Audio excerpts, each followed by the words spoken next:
Welcome back mga kabihas. Don't worry, ako nang bahala. Magtago na kayo. Ligtas nyo mga sarili nyo. Kaya ko na to. Charis. So after natin doon sa Underground River, matutuloy na rin finally yung ating last island hopping dito sa Puerto Princesa. So, di ba supposedly dapat nung isang araw yon, kaya lang kasi nga nag-land tour kami dahil masama ang panahon.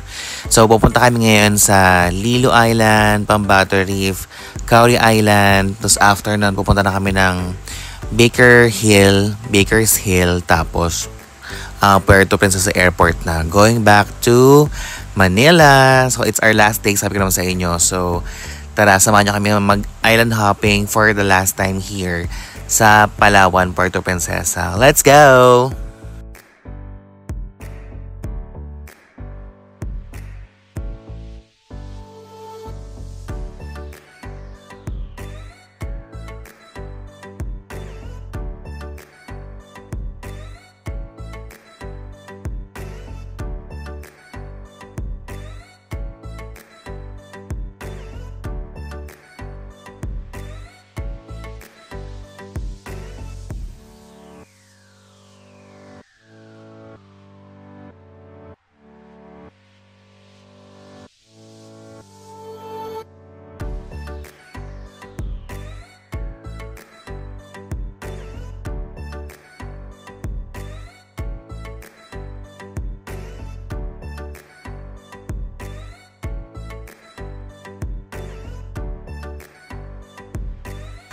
Tapos nung time na to, nagpunta namin sa Lilo Island, may nakasabay kaming mga volleyball players daw. So hindi ako masyadong familiar sa kanila bilang hindi man ako nahihilig na sa volleyball, no? Pero nagpa-picture yung iba naming friends. So tag nyo sila kung kaya nyo sila. Go!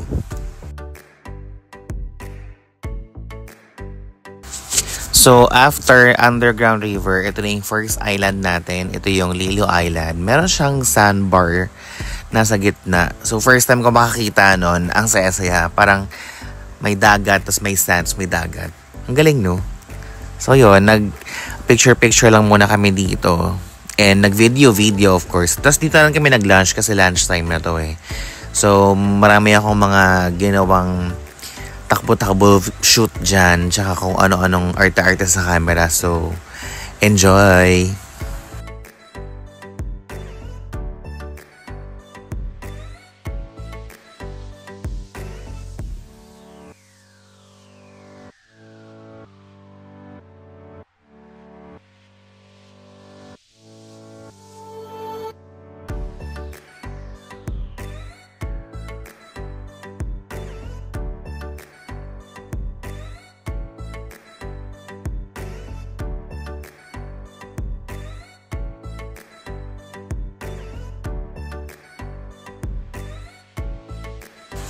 So ayan, after magtatakbo at magpicture, napagod na. So sakto, buti, lunchtime na. So ito yung aming food for today. Maraming fruits, tapos maraming kanin, maraming ulam. Hindi ko na matandaan kung ano yung mga pagkain namin dyan. So nilatag lang ng aming tour guide na si Ate Ara. Sobrang sipag, sobrang galing magtrabaho.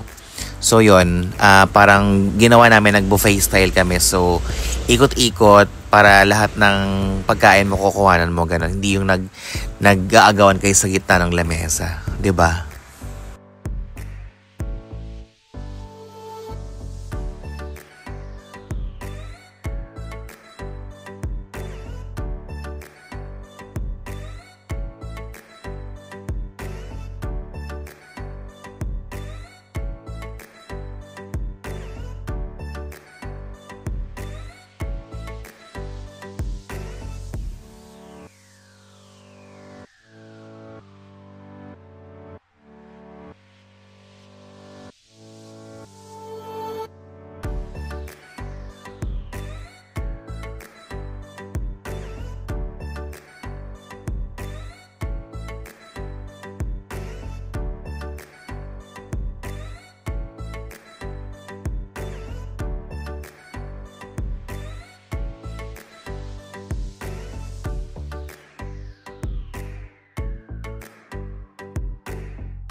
After lunch, of course, nag-swimming na kami. As in-enjoy namin. Siguro mga 30 minutes pa kami nagstay after lunch para mag-swimming, mag-picture, and mag-video. Ayan.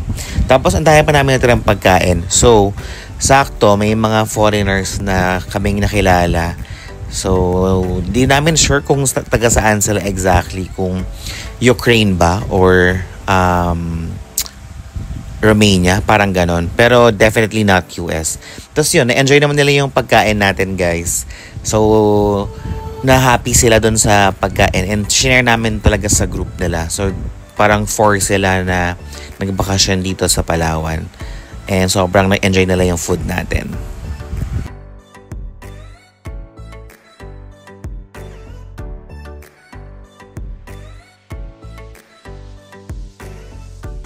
So, andito na kami ngayon sa Butter Reef after namin doon sa Lilo Island.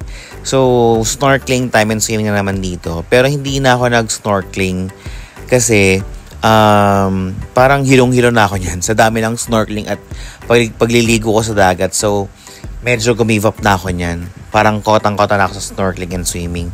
So, bumaba lang ako for picture taking, group photos, tas video, ganyan. Tsaka medyo malalim din kasi, so medyo natakot ako. Tapos yung iba, nag-snorkeling pa rin sila and fish feeding, ganyan. Ako nag-picture-picture na lang talaga kami para maraming remembrance.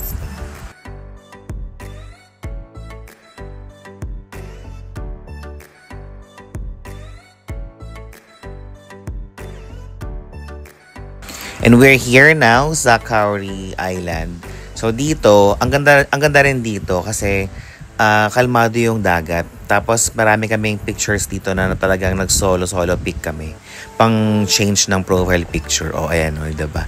Yan yung mga sample shots natin dyan, guys. So dito, naglaro lang din sila ng volleyball. Tapos nag-swimming din kami. Medyo matagal din. Tapos after nun, dimension na kami dito sa Baker's Hill. Bumili kami ng yung mga famous na nabibili dito sa Palawan para pampasalubong.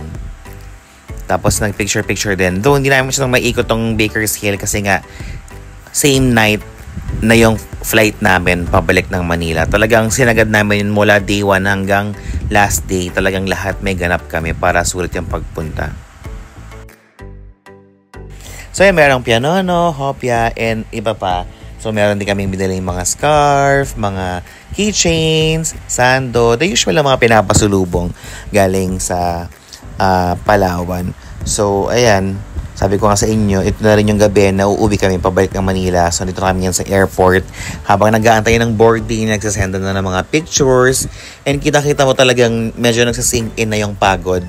Kasi nga, talagang sinagad namin from day 1 hanggang last day, may ganap kami para talagang sulit. So, sa pagkakaalala ko, more or less, ang nagastos namin dito ay mga nasa 20 to 25 siguro. Kasama na yung accommodation, plane ticket, pagkain, yung sasakyan papunta at saka pabalik ng airport, ganyan. Tapos yung mga inom, ganon. So, sana na-enjoy nyo itong Palawan trip natin. From Puerto Princesa to El Nido to back to Puerto Princesa, yung mga islands na napuntahan natin. Sana nag-enjoy kayo. So yun. And pagbalik namin ng Manila, nagpamasahe lang kami kasi talagang super fagod talaga. So yun lang, guys. Thank you for watching. Don't forget to like and subscribe.